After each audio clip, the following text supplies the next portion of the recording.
अभी हम लोग देखने जा रहे हैं शब्द विचार, वर्ण के बाद शब्द विचार। ठीक है, वर्ण के बाद शब्द विचार देखना था लेकिन देखे नहीं, तो अभी देख लेते हैं, कौन सा दिक्कत है।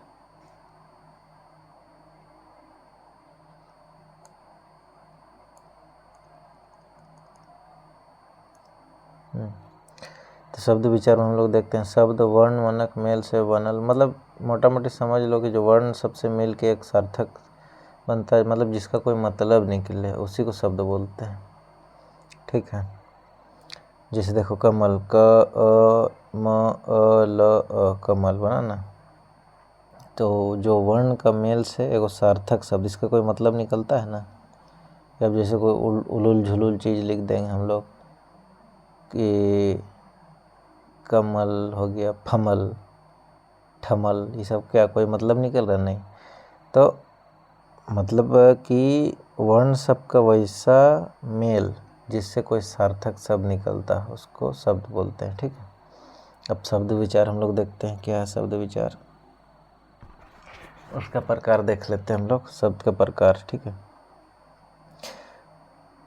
शब्द को 4 भाग में बांटा है। एक उत्पत्ति के आधार पर प्रकार, उत्पत्ति के आधार पर प्रकार देखेंगे, और एगो रचना या व्युत्पत्ति के आधार पर। ठीक है, एगो अर्थ के आधार पर, एगो प्रयोग के आधार पर। मतलब समझो, उत्पत्ति के आधार पर मतलब कैसे उसका जन्म हुआ। ठीक है, कैसे कहाँ से जन्म हुआ, कैसे जन्म हुआ। ठीक है, उस रूप में हम लोग देखेंगे। और एगो रचना मतलब बनावट का दृष्टि से। ठीक है, एगो अर्थ मतलब कि मतलब उसका क्या मतलब निकल रहा है उसके आधार पर। ठीक है, एगो प्रयोग, कैसे हम लोग प्रयोग करते हैं उस आधार पर हम लोग देखेंगे। ठीक है, तो अब देखो उत्पत्ति के आधार पर 6 भेद। ठीक है, हिंदी में क्या है ना, हिंदी में देख लो, हिंदी में जो उत्पत्ति के आधार पर होता है, तत्सम होता है, तद्भव होता है, देशज होता है और विदेशज, 4 ही प्रकार होता है हिंदी में। ठीक है, लेकिन हम लोग तो पढ़ रहे हैं नागपुर व्याकरण, तो हम लोग के पास और 2 एक्स्ट्रा आ जाएगा हिंदी का मुकाबले, अनुकरण और एगो अर्ध तत्सम। ठीक है, तो हम लोग उत्पत्ति के आधार पर 6 रूप इसका होता है, पढ़ेंगे। ठीक है, तत्सम शब्द, तद्भव, अनुकरण, देशज, विदेशज और अर्ध तत्सम। ठीक है, अब व्युत्पत्ति के आधार पर 3 देख लो, रूढ़, यौगिक, योग रूढ़। ठीक, अर्थ के आधार पर 4, एकार्थी शब्द, अनेकार्थी शब्द, पर्यायवाची शब्द, विलोम शब्द। ठीक है, अब प्रयोग के आधार पर विकारी शब्द, अविकारी शब्द। ठीक है, आगे देखते हैं हम लोग। उत्पत्ति के आधार पर हम लोग अभी बताएं 6 रूप हम लोग देखेंगे नागपुरी में। तो तत्सम मतलब कि सम। ठीक है, देखो यहाँ सम मतलब समान, समान से मतलब निकालना। ठीक है, उसी के समान, मतलब जैसे उत्पत्ति के आधार पर है, तो उत्पत्ति जो हुआ है वो हम माना जाता है कि संस्कृत से इस का उत्पत्ति हुआ है, संस्कृत से। ठीक है, भाषा सबका, हिंदी भाषा तो संस्कृत से आया है, और जो अभी इसको हम लोग देवनागरी लिपि में पढ़ रहे हैं, तो तत्सम को माना जाता है संस्कृत भाषा का मूल शब्द के तत्सम कहना, मतलब कि संस्कृत भाषा का जो मूल शब्द है उसी के समान है, वही है तत्सम शब्द। ठीक है, जैसे अग्नि, ये कहाँ से निकला है, संस्कृत से आया है। मातृ संस्कृत से आया, पितृ संस्कृत से आया, मुख ये सब संस्कृत से आया, तो ये सब क्या हो जाएगा, तत्सम। एग्जाम में पूछ सकता है, 4 ऑप्शन दे देगा, बोलेगा इकर में से के तत्सम शब्द है। ठीक है, तो एगो देख के टिक मारना है। ठीक है,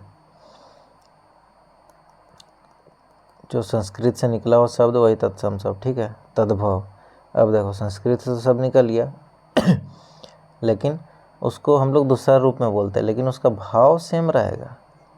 भाव जो है ना, देखो तद्भव भाव, ठीक है, भाव सेम रहेगा, उसी को बोलेंगे तद्भव। जैसे संस्कृत से तो है अग्नि, संस्कृत में भी अग्नि होता है, मातृ होता है संस्कृत में भी, तो संस्कृत के जो समान शब्द नागपुरी में प्रयोग करते हैं या हिंदी में, तो उसको हम लोग बोलते हैं तत्सम। और तद्भव जो उसका केवल भाव निकले। ठीक है, उसके समान शब्द ना रहे लेकिन भाव वही निकले। जैसे देख लो आग, ठीक है, सूरज, मुख। ठीक है, ये सब। अब देखो अनुकरण, अनुकरण में रोजमर्रा के जीवन में प्रयोग होने वाला शब्द खान पान, ठीक है, तेल वेल और तेल उल, ठीक है, रुपया उपिया, रुपया उपिया नहीं बोलते हैं, गिर पड़ के गया था नहीं बोलते, ये हो गया अनुकरण। मारपीट, जैसे मारपीट, ऊंच नीच, ये सब हम लोग डेली रोज़मर्रा का में उपयोग करते ही अनुकरण है, ठीक है। इसमें थोड़ा ध्यान देना कि ऐसे एक तो मतलब एक तो सब्जेक्टिव रहेगा, एक तो ऑब्जेक्टिव, जैसे खान पान, ठीक, तेल वेल, तेल पेल, तेल उल, रुपया उपिया, रुपया पैसा, गिर पर, ऊपर नीचे, मारपीट, ये सब, ठीक है। अब देखो देशज शब्द, देशज शब्द मतलब कि जो अपना देश हो, भौगोलिक क्षेत्र हो, उस पे उपजा शब्द, उसको हम लोग देशज शब्द बोलते हैं। तो नागपुरी भी पढ़ रहे हैं तो नागपुरी क्षेत्र का शब्द, ठीक है, तो नागपुरी के अनुसार हम लोग पढ़ेंगे। जैसे नागपुरी क्षेत्र का जो शब्द है, जैसे गमछा, झूला, गगरी, ठीक है, ये सब क्या हो गया, नागपुरी का शब्द हो गया, तो ये सब देशज हो गया, ठीक है। मतलब देशज मतलब होता है कि कोई भी शब्द का भौगोलिक क्षेत्र, उस पे जो उपजा हुआ शब्द है, मतलब वहाँ से निकला हुआ शब्द जो रहेगा उसी को देशज शब्द बोलते हैं, ठीक है। विदेशज, विदेशज जो बाहर से आया हुआ है, ठीक है, बाहर से मतलब कोई फ्रांस से आया हो, कोई सऊदी से आया हो शब्द, कोई कहीं से भी बाहर से, अमेरिका से आया हुआ शब्द हो, विदेशी शब्द, ठीक है। जैसे अफसर, शराब, कंट्रोल, ये सब क्या विदेशी शब्द है, ठीक है। एगो होता है अर्ध तत्सम शब्द, ठीक है, मतलब कि उसी का जैसे रहेगा, लेकिन नागपुरी में जैसे कैसे, नागपुरी में हम लोग लिख देते हैं वंश, वंश ऐसे लिखा था, लेकिन हम लोग वंश नागपुरी में बोलते हैं, ठीक है।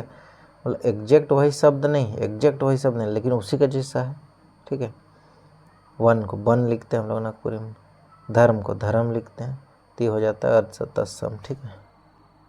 इतना समझ में आ गया। अब देखते हैं हम लोग आगे।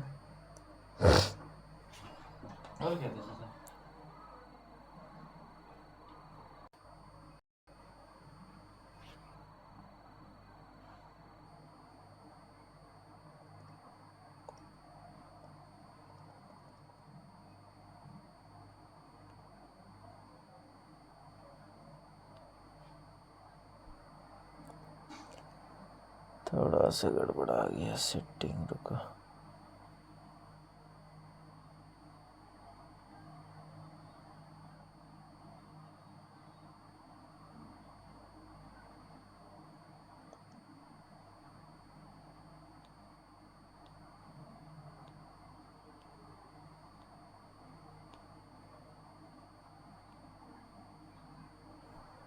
कैसे हो गया ये?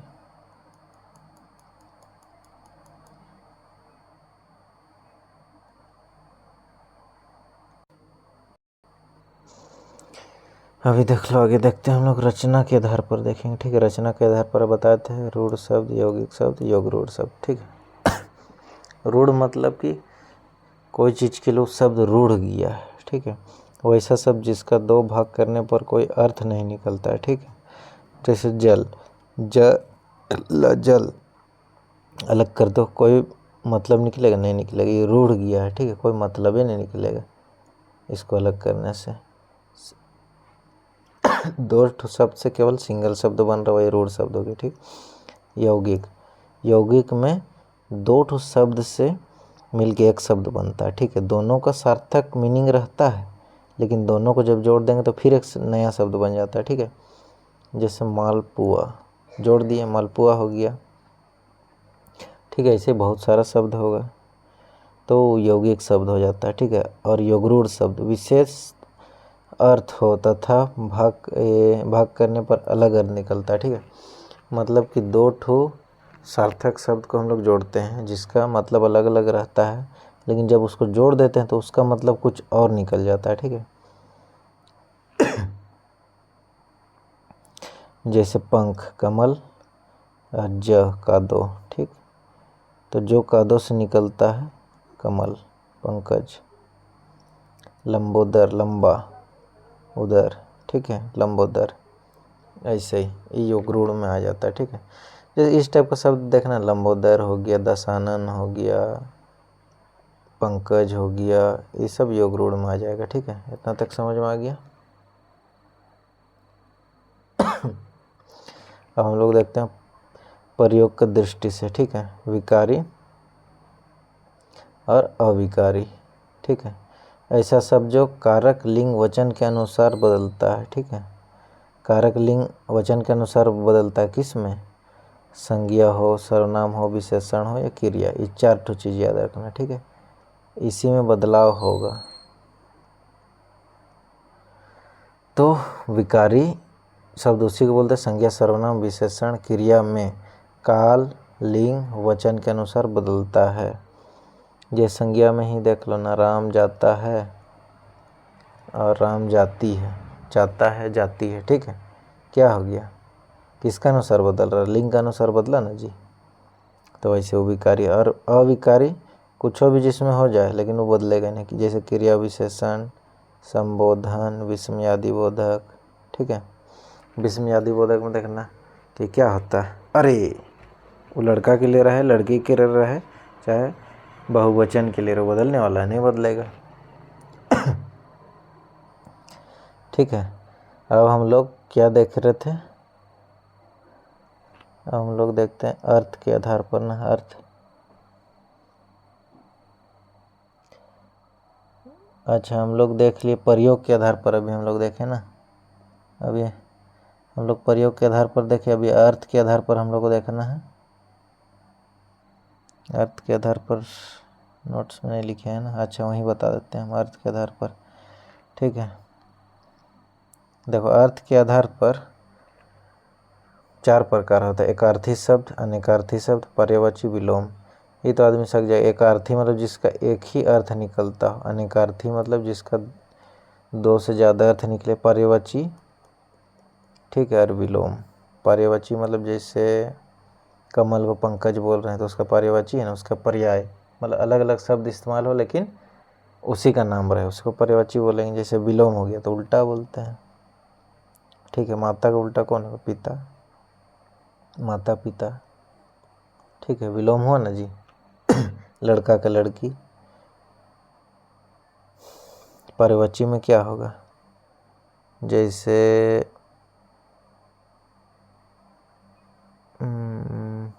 तालाब, तालाब को सरोवर बोलते हैं, पर्यायवाची हो गया। और एकार्थी, कोई भी शब्द का एक ही अर्थ निकले वो एकार्थी हो गया। और अनेकार्थी जिसका 2-3 मतलब निकलेगा, ठीक है, उसको अनेकार्थी हो गया। इसमें इतना ही है।